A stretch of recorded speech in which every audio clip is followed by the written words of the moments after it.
Welcome to The Complete Teacher, 101 meaningful, bite-sized professional development lessons, each coming with thought-provoking titles, relevant, inspiring quotes, helpful text with anecdotes, data, and wisdom, and action steps.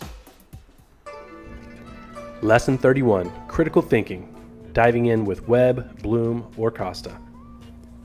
Martin Luther King says, "The function of education is to teach one to think intensively and to think critically. Intelligence plus character. That is the goal of true education." What is critical thinking anyway? To engage in critical thinking means to become immersed in substantial intellectual pursuits. Some say critical thinking is thinking about your thinking while you're thinking it. It may last for a few seconds, several minutes, or hours at a time. If you look carefully, you might see smoke coming out of students' ears when it's happening. Educators have treasured Bloom's taxonomy for decades as a way to classify learning into levels of complexity. Costa's levels of questions also challenged us to think about thinking and inquiry. Then, Webb's depth of knowledge took 21st century education by storm, offering a new tool to categorize tasks by complexity. And don't forget higher order thinking skills, a recent alternative to these three critical thinking paradigms. With so many different models, how is critical thinking best measured in the classroom? Though I run the risk of oversimplification, I would suggest that they're all similar in purpose.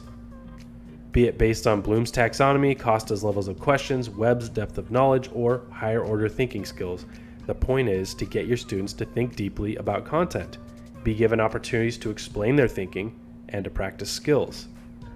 This doesn't mean that the teacher thinks critically while lecturing or trusts or hopes that students are coming along for the ride. It means teachers let them do the critical thinking. A teacher needs to show them how to do these things, right? Yes, teacher modeling has its merit, but you cannot talk during the entire lesson and call it modeling.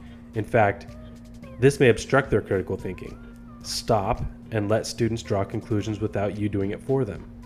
This is where tools such as student interaction, gradual release of responsibility, and checking for understanding can come into play. For example, ask students to use their own words to describe their thinking on a math solution, or ask students to take a position and defend it with evidence. In any lesson, look for ways to create intentional moments in your lessons to let students think critically. Action steps.